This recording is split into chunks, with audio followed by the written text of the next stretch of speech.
So, due to poor time management skills and the fact that I didn't think I was coming until last night, about 1 in the morning, I actually don't have a poem. But, you know, as Robert Frost said, if you can't draw a crowd, draw dicks on the wall. So, here's my dick on the wall. I'm just going to make it up as I go along. So the deal is, you pretend that I'm actually possessed of organisational skills and enjoy it, and I try not to fall over too many words. So, this is called I Live in a Glass Cage of Service Industry Hell, Part 2 of 48. Existence is a Venn diagram composed of two circles, one of which consists of reality, the other of unreality. Most people who enjoy their lives, who get positive experiences from their personal, romantic or professional life, are very grounded in reality. It's what keeps you there. Those of us who don't tend to get blown about by the slightest psychological wind being head towards that part where the two circles intersect. As you approach that non-Newtonian ellipsis, you start to not notice what isn't real and what is, because for all you know it is or it isn't, so your actions are understandably erratic.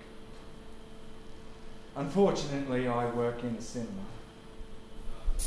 Unfortunately, I don't like people. Unfortunately, they go to the cinema.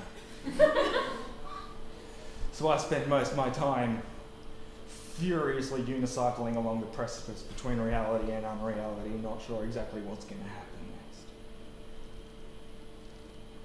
Do you believe in religion or science? Says the vacant room temperature IQ customer standing before me today. I don't think they're mutually exclusive, I say back in an entirely earnest response, trying to get rid of her as soon as possible.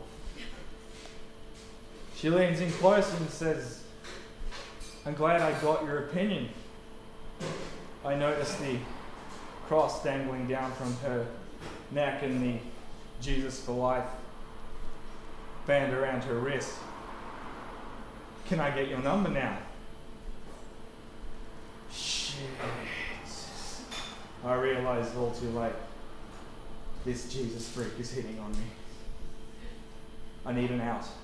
How do I get out of this? My kingdom for a popcorn-fixated meth addict with a gun. I look to the door. No such addict presents.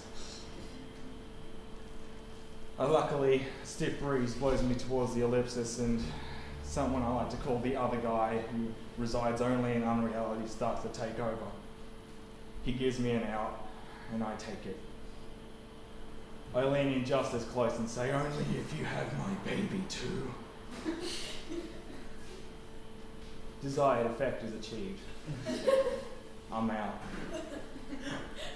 Unluckily, we're pretty close to the edge now, and a unicycle tipping precariously over the abyss of existential dissonance. About this point, somebody walks up to me and says, there's a rat in that cinema. Unfortunately, my shift goes for 6 hours and we're only 2 hours in. Reality is the Old West and I'm booking it to Mexico. I've still got 5 hours to go. The unicycle tips and I fall. What unicycle? I shout loudly. Not really sure whether or not I should be held accountable for all that. All I know is that the person in front of me is just as real as the orchestra out on the balcony attempting to do cover versions of Scarlett Johansson's bodily functions under the tutelage of Ferris Bueller. Who are you to judge?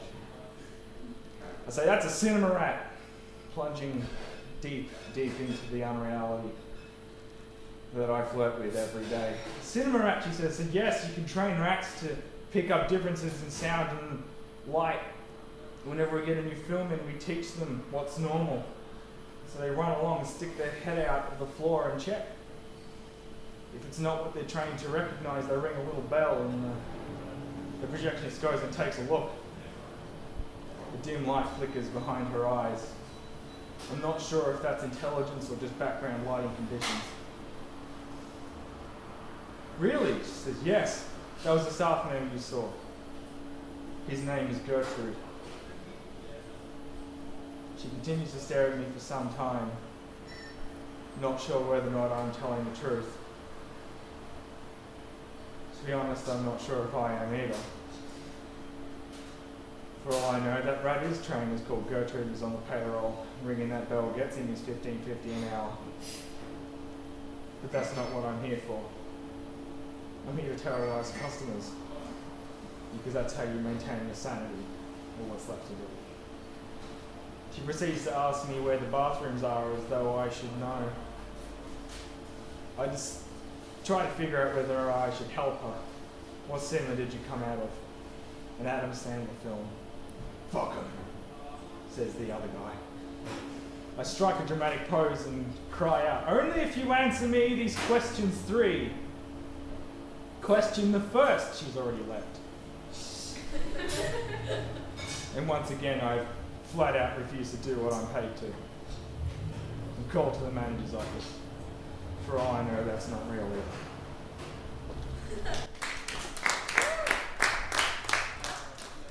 8.0. See what I did.